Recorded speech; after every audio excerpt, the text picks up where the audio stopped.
Divaldo, uma pessoa que está no papel de esposa numa existência, pode em outra existência ter sido a mãe desse parceiro, ou irmã, ou pode ter sido filha desse parceiro. Então, em várias existências, vários papéis. Mas quando ao retorno ao plano espiritual, como fica esse relacionamento na erraticidade? O amor não é de natureza específica. O Espírito Joana de Ângeles diz que o amor é como uma grande circunferência com um centro. Se nós traçarmos raios, nós devemos formar angulações, o amor fraterno, o amor sexual, o amor paterno e assim por diante. O amor será essa síntese. No mundo espiritual não há esse amor de natureza conjugal, mas o amor profundo das almas afins, que se completam, que nós entenderíamos aqui como um casal perfeito, que na Terra ainda não é possível de encontrar-se. Então, se foi filha, se foi pai, se mudou de postura, será o grande amor solidário da fraternidade, que um dia unirá todas as criaturas dentro do mesmo tom vibratório da afetividade plena. Divaldo, eu acredito que já te fizeram muitas vezes essa pergunta. Existe alma gêmea? Do ponto de vista da doutrina espírita, não existem almas gêmeas. Pelo menos na colocação ancestral de duas metades eternas, que se fundiriam numa para caracterizar uma individualidade, que seria feito do outro espírito. Ele se diluiria. O espírito Emmanuel, ao apresentar a sua obra na qual ele narra Almas Gêmeas, convidado pela Federação a fazer uma reflexão, ele pediu que conservasse. Porque ali a alma gêmea não é essa das metades eternas, é da alma perfeitamente identificada, que se poderiam fundir, caso estivéssemos no corpo perispiritual apenas, os dois perispíritos não teriam nenhum choque vibratório. Mas Allan Kardec optou por manter a visão de que as metades eternas não existem. Então nós seríamos gêmeos no sentido afetivo profundo, seríamos idênticos nas aspirações e nos completaríamos uns aos outros, mas sem nos esquecermos da coletividade em geral, porque senão ficaríamos no privilégio do nosso amor exclusivo e abandonaríamos o mundo necessitado do nosso amor. Na novela Alma Gêmea, mostra que a reencarnação ocorre no momento do nascimento da criança. Isso está correto, Divaldo? Do ponto de vista espírita, de forma nenhuma. Algumas doutrinas religiosas assim também estabelecem que a alma é criada no momento em que a criança nasce. Ora bem, se nós examinarmos sob esse ponto de vista, o aborto seria perfeitamente legal, porque estaria eliminando massa e não uma vida espiritual. No momento, como disse, em que o espermatozoide dispara, ele já está sob a influência do espírito, vinculado a ele pelo perispírito. Será este momento do disparar, quando nasce a célula única, que vai agora construir o arquipélago de 100 trilhões de células que vão sendo impressos lentamente. Os karmas, para usar a linguagem convencional, as necessidades, as habilidades, as propostas de evolução, a saúde, a doença, as heranças genéticas que poderão ser estimuladas ou poderão ser detidas. A reencarnação começa no momento da fecundação. Por isso que matar é crime. Divaldo, quando uma criança nasce com uma deficiência, seja física, seja mental ou ambas, isso foi uma escolha dela ou é uma imposição? Podem ser as duas coisas. Eu vejo, por exemplo, o caso de Helen Keller, que foi um exemplo notável da surda muda, que conseguiu comunicar-se em diversos idiomas. Ela era capaz, pelo tato, de reconhecer o rosto de John Fitzgerald Kennedy e descrever-lhe a psicologia.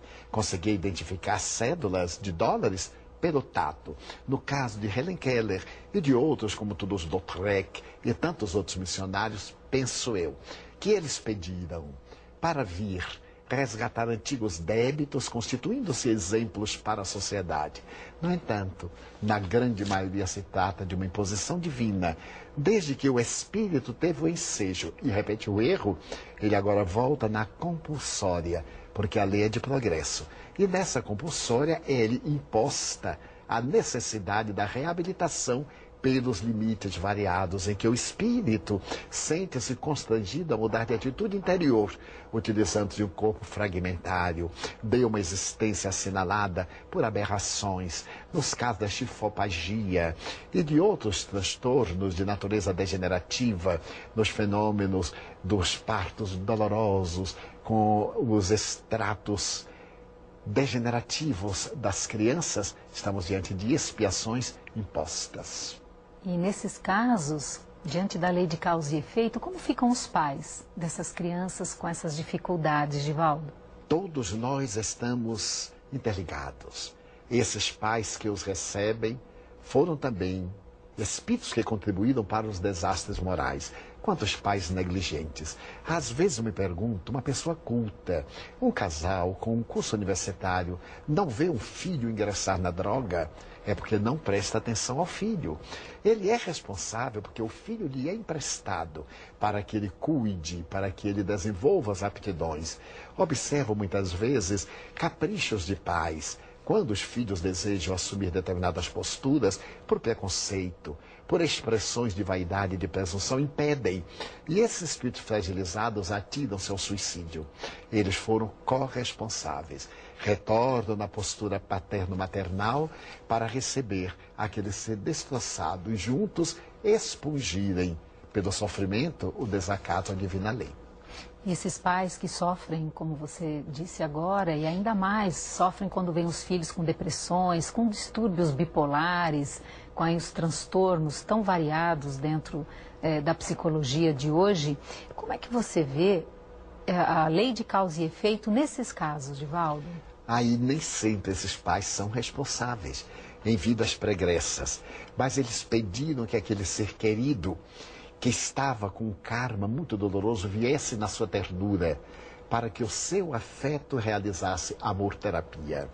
Então, muitas vezes, um jovem, qualquer indivíduo, mesmo entre parceiros, é tomado por um surto depressivo, um surto psicótico, para que o outro, através do amor, seja o guia e o condutor da reabilitação. É sempre a proposta de Jesus. O amor cobre a multidão de pecados. Divaldo, agora nós vamos a um breve intervalo e você continue ligado, porque o tema A Justiça de Deus continua no próximo bloco. Você não pode perder a mega promoção do site Mega Livros. São mais de 6.000 títulos. Livros espíritas, espiritualistas e autoajuda. Descontos imperdíveis, de 30% a 70%. E você pode pagar em até 3 vezes. megalivros.com.br. Televendas 3186-9777. De segunda a sábado, das 8 às 17 horas. A Rede Boa Nova de Rádio leva a seus ouvintes mensagens que podem mudar a forma de encarar a vida. Acesse www.radioboanova.com.br e ouça muito mais. Sintonize a antena parabólica. Em polarização horizontal, frequência 1240, canal de áudio 6.2.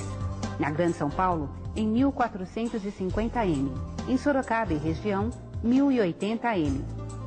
Entre na sintonia da Boa Nova.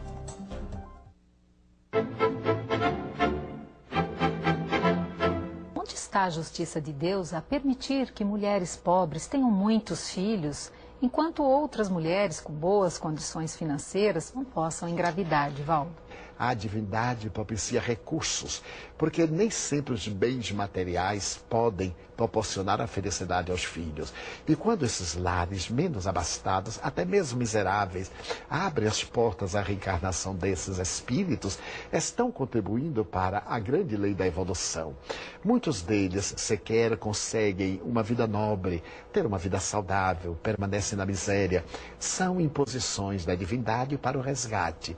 E muitos outros que têm os recursos hábeis e não recebem esses filhos, são provas. São pessoas que abortaram, que geraram situações impeditivas e que nascem muitas vezes com distúrbios sexuais muito profundos, como sendo a frigidez, a impotência sexual ou na normalidade. Os seus espermatozoides não conseguem sobreviver. Outros distúrbios do aparelho genital da mulher não facilitam a manifestação da vida. Trata-se de uma prova para esses que não souberam conduzir. Mas eles podem desenvolver a maternidade e a paternidade pelo amor. Filho não é apenas aquele que nós procriamos. No meu caso em particular, 672 crianças passaram pelo lar. Algumas eu registrei como filhos biológicos. E a alegria de ser pai, não sendo biologicamente, penso, não é menor do que daqueles pais que na compulsória procriam.